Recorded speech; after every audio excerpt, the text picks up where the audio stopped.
ఇప్పుడు ఇది 70 70 థియేటర్స్లలో ఫ్రీగా వేస్తున్నారన్నారు కదా. సో అది అంటే మీరు ఇప్పుడు కమర్షియల్ పాయింట్ ఆఫ్ వ్యూలోనే సినిమా తీసారా, ఓన్లీ ఫ్యాన్స్ కోసం అన్నట్టు తీసారా, మన మెగాస్టార్ గారి గురించి అందరికీ తెలియాలి ఒక మంచి అనే దానికోసం తీసారా? టైటిల్ వీర అభిమాని, ఒక అభిమానిగానే అభిమాని చూపించాలని, వాళ్ళు మళ్ళీ కమర్షియల్గా మనం ఉపయోగించుకోకూడదనే ఉద్దేశంతో ఈ సినిమా 70 థియేటర్లో ఉచితంగా పెట్టడం జరిగింది. అంటే ఇంక ఎక్స్ట్రా థియేటర్స్లో రిలీజ్ ఏం లేదా? డెఫినెట్గా ఫస్ట్ ఆ బర్త్డే అకేషన్గా అది పెడతాం, తర్వాత అప్పుడు ఇంకెన్ని థియేటర్లు అంత పెంచడం, తర్వాత ఎలాగ ఓటీటీ అన్నీ వస్తాయి కదా.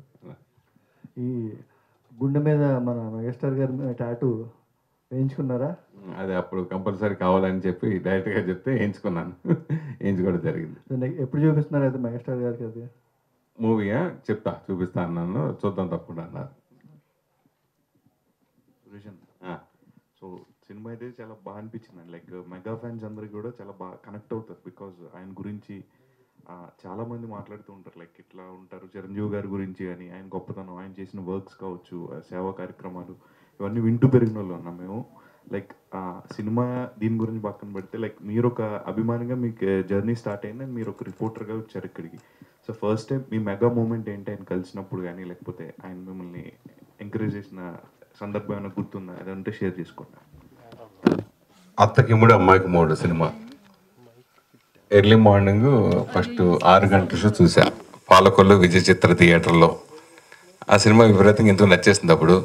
తర్వాత నెక్స్ట్ 9 o'clock షో వదిలేసి మళ్ళీ 12 o'clock కూడా షో చూసేసి పాలకొల్లు నుంచి మాకు 2 3 కిలోమీటర్ దూరం మాది విలేజ్. అక్కడ వెళ్ళిన తర్వాత నైట్ మా ఫ్రెండ్స్ ఇంకా అందరు ఫ్యాన్స్ అందరూ వాళ్ళేమో మార్నింగ్ వాళ్ళకి ఏదో షాప్ ఇవి ఉండడం వల్ల మార్నింగ్ రాలేదు, నైట్ సెకండ్ షోకి వెళ్దాం అన్నారు. సరే నేను అప్పుడు కొంచెం సమ్మర్ టైప్ అది మేడపైన పడుకుంటా అని చెప్పేసి పైకి వెళ్ళిపోయి ఒక డాబా ఉండేది నాకు మా ఇల్లు, అక్కడ డాబా మీద పడుకున్నా అని చెప్పేసి ఇంక చెప్పబెట్టి గోడ దూకెళ్ళి మళ్ళీ సెకండ్ షో చూసాం. మళ్ళీ వాళ్ళందరూ బాగా నచ్చేసి మళ్ళీ మిడ్ నైట్ షో కూడా చూసాం. అంటే ఆ సినిమా రిలీజ్ ఒకరోజు నేను 4 సార్లు చూసాను అనమాట. 4 సార్లు చూసిన తర్వాత ఆ సినిమా 100 days ఫంక్షన్ రాజమండ్రిలో జరిగింది. దాదాపు 1,00,000 మంది పైగా వచ్చారు అప్పట్లో, 1 lakh. సో నేను ఇంట్లో అప్పుడు కాలేజీ చదువుతున్నాను అప్పుడు నేను చెప్పబెట్టుకుని రాజమండ్రి వెళ్ళిపోయా. మా రిలేషన్ అంతా చాలామంది, మా తీరాలంతా చాలామంది ఉన్నారు రాజమండ్రిలో. సో వాళ్ళ ఇంటికి వెళ్ళి బదులనేది ఉద్దేశంతో నేను వెళ్ళిపోయి ఆ ఫంక్షన్ వెళ్ళి ఆ ఫంక్షన్ని ఒక తాటి చెట్టు ఎక్కి పైనుంచి చూసా 1,00,000 మందిలో. అది నా ఫస్ట్ చిరంజీవి గారు చూసింది. అది ఎప్పటికీ మర్చిపోలేను. తాటి చెట్టు ఎక్కి చూసాను అనమాట. సో అలాంటిది తర్వాత ఆయనతో ట్రావెల్ చేయడం అనేది ఎప్పటికీ మర్చిపోలేను. తెలుసు చెప్పా. సురేష్ గారు అన్న, మీరు చిరంజీవి గారి అభిమానాన్ని అందరికీ తెలుసు, కానీ ఒక మెగాస్టార్కి అభిమానం అంటే ఇక్కడ కాదు, ఆల్ ఓవర్ ఇండియాలో ఉంటారు. అభిమానం మనం తెలియజేయాలంటే ఇలా సినిమా తీసి తెలియజేయాలంటారా, లేదంటే అభిమానం లోపల ఉంటే చాలంటారా? ఆయనకు చాలా ఇష్టమైంది ఏంటంటే సేవా కార్యక్రమాలు అంటే చాలా ఇష్టం. అలా సేవా కార్యక్రమాలు చేసిన వాళ్ళంటే ఇంకా ఇష్టం ఆయనకి. ఎందుకంటే ఆయన దగ్గర నుంచి చూశాను కాబట్టి 35 సంవత్సరాలు ఆయనతో నా ట్రావెల్. సో కాబట్టి అలా సేవా దృక్పథంతో ఉన్న కథను ఎంచుకుని ఈ సినిమా ఆయన నా దగ్గరకు వచ్చినప్పుడు అందుకు యాక్సెప్ట్ చేశా. ఇలాంటి మంచి చేసే పనులు, మంచి పనులు చేసే మనుషులన్నా సేవా దృక్పథంతో ముందుకు వెళ్ళే వాళ్ళంటే ఆయన బాగా ఇప్పుడు ఎంకరేజ్ చేస్తారు. సో ఆ ఉద్దేశంతో ఈ సినిమా చేయలేదు. ప్రొడ్యూసర్ గారు, మీకు మెగాస్టార్ అంటే చాలా ఇష్టం, చాలా ప్రేమ. ఇందాక మాట్లాడేటప్పుడు అసలు కంట్లో నుంచి నీళ్ళు వచ్చేస్తున్నాయి. ఎందుకు అంత ఇష్టం అంటే చిరంజీవి, మీరేం చెప్తారు? నేను చెప్పలేను సార్, పేరెట్టి చెప్పలేను. ఇదిగో నా దేవుడు 30 రోజులు కష్టపడి ఇవన్నీ కొనుక్కున్నాను. ప్రతి ఏటా పుట్టినరోజు సేవ కార్యక్రమాలు చేస్తాను. ప్రతి ఏటా, ప్రతి సంవత్సరం ఆగస్టు 22న సేవా కార్యక్రమాలు చేస్తాను. హాస్పిటల్లో పాలు, బ్రెడ్, పళ్ళు, పేదోళ్ళకి అన్నదానం ఇవన్నీ చేస్తుంటాను సార్ ప్రతి సంవత్సరం. ఈసారి అనుకుంటున్నాను కొత్తగా నా దేవుడి పేరున అనాథ ఆశ్రమం కడదామని అనుకుంటున్నాను. ఆ దేవుడు ఆశ్రమం ఇస్తే పైన దేవుడు కూడా ఆశ్రమించాలి కదా, సహకరిస్తే కంపల్సరిగా నా దేవుడి పేరున అనాథ ఆశ్రమం చేద్దామని అనుకుంటున్నాను. 13 జిల్లాలకి 13 జిల్లాకు ఒకటి చెప్పున చేద్దామని నా కోరిక. ఇదే తర్వాత మీడియా దేవుడికి ఆ దేవుని నాకు కల్పించాలని కోరుకుంటున్నాను అంతే. ఇప్పటికి వచ్చి చూడలేదు, మీ ద్వారా చూపిస్తే ఆ పాదాలకు చేరుకుంటాను అంతే, ఇంకేం లేదు. ప్రొడ్యూసర్ గారు, ఎన్ని సంవత్సరాలు అవుతుంది మీరు అంటే చిరంజీవి గారి అభిమానిగా ఉండే? ఎప్పుడు అసలు అనిపించింది మీకు? అంటే నాకు 12వ సంవత్సరం నుంచి ఈ ఆ దేవుడు అంటే ఇష్టం. నేను పేరెట్టి పిలవలేను, ఆ దేవుడే నాకు. కనుకనే ఈ వీరాభిమాని సినిమా తీయడానికి ముందుకు వచ్చాను. తర్వాత ఈ దేవుడు సహకరించాడు, తర్వాత ఆ దేవుడు సహకరించాడు. నేను ఇంతవరకు రావడానికి కూడా కారణం కూడా ఆ దేవుడు, తర్వాత ఈ దేవుడు. అంటే ఇప్పుడు చాలా మంది ఉన్నారు చిరంజీవి గారి అభిమానులు. సో నాకు తెలిసి మీరు కూడా ఒక అభిమాని, అంటే ఇన్ని సంవత్సరాల నుంచి మీరు వెయిట్ చేస్తున్నారు ఆ మూమెంట్ కోసం. సో నేను ఆశిస్తున్నాను త్వరలో రావాలి ఈ సినిమా కూడా. చిరంజీవి గారు చూసిన తర్వాత ఇప్పుడు ఈ వీడియో కూడా మీ మాటల్లో చిరంజీవి గారు విని ఒక్కసారి అంటే ఒక్కసారి ఛాన్స్ వస్తుంది అనేది కోరుకుంటున్నాను నేను. ఒక్కసారి ఆయన పాదాల దగ్గర చేస్తే చాలు, నాకు అంతకన్నా ఏం అక్కర్లేదు. సురేష్ గారు, ఈ సినిమా మీకు అంటే స్టోరీ చెప్పినప్పుడు, ఈ లైన్ చెప్పినప్పుడు, అంటే మీరు ఇందాక చెప్పారు, సో అప్పుడు వద్దులే అనుకున్న తర్వాత చేశారు కదా. సో ఫస్ట్ షూట్ స్టార్ట్ అయినప్పుడు ఫస్ట్ డే ఎలా అనిపించింది? అంటే అందరూ కొత్త, ఎలా చేస్తారో ఏంటో అని డౌట్స్ ఉన్నాయా, లేదంటే ఎలా అనిపించింది ఆ రోజు? నేను చాలా సినిమాలు చేశాను. 92 నుంచే నేను ఆర్టిస్ట్గా రాంబంటూ దాదాపు ఒక 20-30 సినిమాలు చేశాను. నేను చాలా సినిమాలు చాలా మంది తెలీదు. సో నటుడిగా ఆ భయం, ఆ జరుకు ఏం లేదు. ప్లస్ నేను ఒక డాన్సర్ చేశాను కదా మీకు, సో అట్లా కెమెరా ఫేవర్ ఏం లేదు. కానీ ఇది నేను రిస్క్గా భావించాను యాక్చువల్. ఫస్ట్ నేను చేయను అనే అన్నాను. ఇంకా వీళ్ళు మీరు తప్పితే ఇంకా చేయలేము. కొన్ని క్యారెక్టర్లో కొంతమంది చేస్తేనే బాగుంటుందని మనం ఎప్పుడు ఎలా ఫీల్ అవుతాం. సో ఇది నిజమే, రెలవెంట్గా ఉంది. కానీ లోపల భయం, బాస్ సినిమా ఏం తేడా వస్తే మళ్ళీ చాలా ఇదని చెప్పుకొని భయపడ్డాను. కానీ వీళ్ళిద్దరు కూడా పిచ్చి అభిమానులు కాబట్టి, సో మనకి నెగిటివ్ ఆలోచన ఏమి ఉండదు కాబట్టి ధైర్యంగా చేయడం జరిగింది. ఆయన ఫస్ట్ ఆఫ్ ఆల్ కంగ్రాట్స్ అన్న, సినిమా చాలా బాగుంది. అసలు కాన్సెప్ట్ పరంగా అయినా ఏదైనా అవ్వచ్చు అన్న. ఇంకా ఫ్యూచర్లో ఏ టైప్ ఆఫ్ లీడ్ క్యారెక్టర్గా చేసే అవకాశం ఉందా అన్న మీరే? డెఫినెట్గా, నువ్వు అవకాశం ఇస్తే చేస్తా. Okay sir. డైరెక్టర్ గారు సార్, ఇప్పుడు సురేష్ కొండేటి గారు ఎప్పటి నుంచో ఉన్నారు, ఆయన నుంచే సినిమా తీయాలనే ఆలోచన మీకు ఎందుకు వచ్చింది? ఆయన్నే పెట్టుకోవడానికి ముఖ్య కారణం ఏంటి అండి? మంచి ప్రశ్న.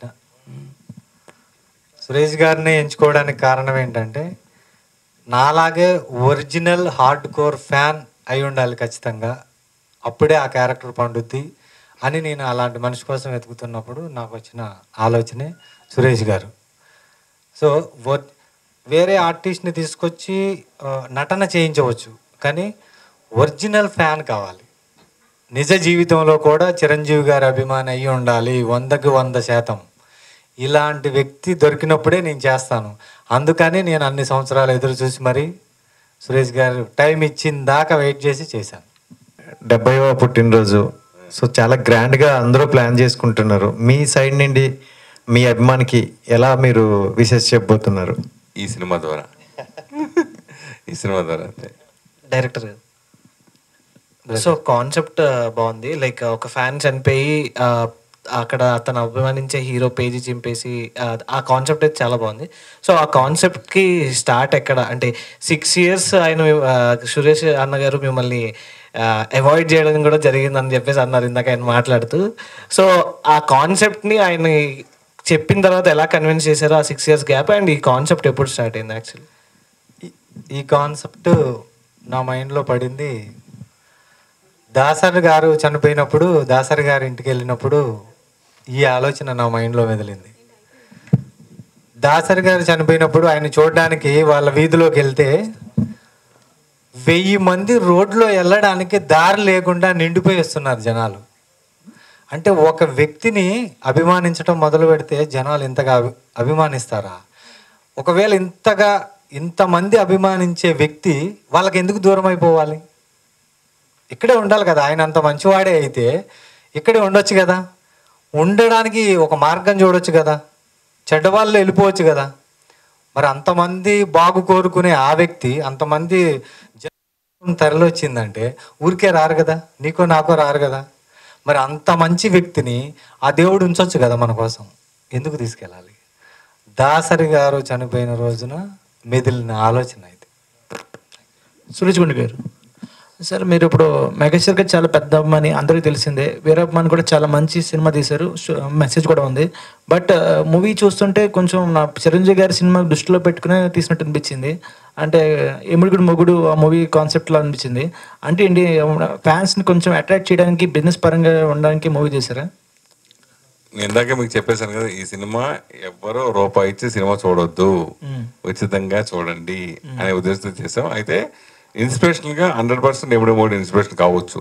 ఇప్పుడు ప్రతి సినిమాకి ఇప్పుడు పూర్వం వచ్చిన సినిమాలన్నీ ఒక ఇన్స్పిరేషన్. ఇప్పుడు ఏ సినిమా ఉన్నా కొత్త కథలు ఎక్కడ ఉంటాయి, కొత్త కథలు ఏమి రావు కదా, దాన్ని ఇన్స్పిరేషన్ చేసి చేయొచ్చు కాబట్టి అలాగే చేసి ఉండొచ్చు.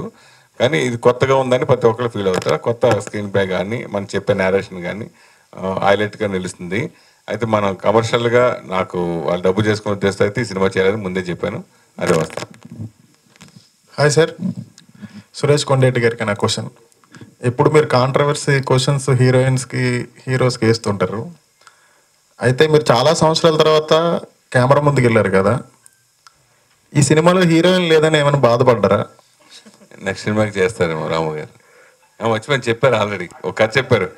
మర్చిపోయి ఒక కథ చెప్పారు, కరెక్టే. అవునండి, ఫ్యామిలీ స్టోరీ చెప్పారు.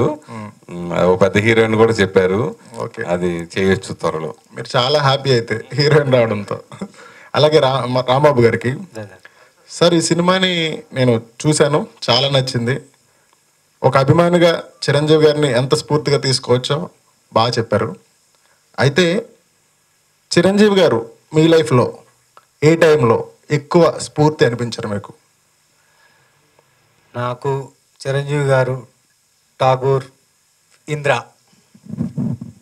ఠాగూర్ టైం నుంచి అంటే యూత్కి ఎప్పుడైనా అంటే సొసైటీకి ఒక మంచి మెసేజ్ ఇవ్వాలి అంటే ఏ కథ పడితే ఆ కథ సెలెక్ట్ చేసుకోకుండా చిరంజీవి గారు ఒక సినిమా, ఒక కమర్షియల్ సినిమా తర్వాత ఒక మెసేజ్ ఓరియంటెడ్ సినిమా, దీంట్లో ఏదో ఒక మెసేజ్ పబ్లిక్ ఉపయోగపడేది చూపించాలి. ఆ టైం నుంచి నాకు మెగాస్టార్ గారి మీద విపరీతమైన అభిమానం పెరిగిపోయింది. ఠాగూర్ అంటే గుర్తొచ్చింది నాకు. డిస్ట్రిబ్యూషన్ నేను చాలా సినిమాలు చేశాను, 80 సినిమాలు చేశాను, అందరికీ తెలిసిందే. సో నాకు లాస్ట్ గోల్ చిరంజీవి గారి సినిమా డిస్ట్రిబ్యూషన్ చేయాలనేది. నేను వెస్ట్ గోదావరి వరుసగా చాలా సినిమాలు చేసినప్పుడు సరదాగా సారథి స్టూడియోలో షూటింగ్ జరుగుతుంది ఠాగూర్ సినిమా. ఏమైనా నువ్వు పెద్ద పెద్ద హిట్లు, అప్పుడు స్టూడియో నెంబర్ 1, ఈడియట్, అల్లరాముడు, సంతోషం, వరుసగా చాలా హిట్స్ కొట్టా అప్పుడు ఆ సంవత్సరం. అయితే నా సినిమా నువ్వు చేయవా అని ఆయన అడిగారు, చిరంజీవి గారు అడిగితే, అయ్యో నా చివరి కోరిక సార్ అది 100% లేదు ఈ సినిమా బాగా వస్తుంది, ఈ సినిమా నువ్వు తీసుకో అంటే, అప్పటికే ఆ సినిమా వేరే వాళ్ళకి ప్రొడ్యూసర్ వేరే వాళ్ళకి మాట ఇచ్చినట్టున్నారు. సో నాకేమో లోపల భయం, నాకు తెలుసు, కానీ నేను చెప్పలేక సార్ మీ ఇష్టం సార్ కట్ చేస్తే ఒక తర్వాత షూటింగ్ దగ్గర నుంచి రెగ్యులర్ షూటింగ్కి కలుస్తూ ఉంటాం కదా, ఆ ఇంటికి వెళ్ళేటప్పటికి నాకు కాల్ వచ్చింది, లేదు ఈ సినిమా బాస్ చెప్పారు, ఈ సినిమా వెస్ట్ కూడా మీరు చేస్తున్నారు అన్న. అవునా అంటే బయట అప్పుడు కమిట్ అయిన అమౌంట్ కూడా నాకు తెలుసు, దానికంటే దాంట్లో వచ్చి తగ్గించి మరి నాకు ఆ సినిమా అవకాశం ఇచ్చారు. సో అలా నేను మెగా డిస్ట్రిబ్యూటర్ అయింది ఠాగూర్ సినిమాతోటి. దాని తర్వాత నా అంతటి నేను మళ్ళీ చేసింది శంకర్దాదా ఎంబీబీఎస్. ఆ 2 సినిమాలు నేను చిరంజీవి గారి సినిమా డిస్ట్రిబ్యూషన్ చేయడం జరిగింది. సో అది ఐఎమ్ వెరీ వెరీ హ్యాపీ. ఆ 2 సినిమాలకి అసలు ఆ 2 బ్లాక్ బస్టర్ హిట్ అన్నమాట. నాకు అంతకుముందు సినిమాలన్నీ చేసిన ఒక ఎత్తు అయితే, ఈ 2 సినిమాలు ఒక ఎత్తు నాకు అప్పుడు.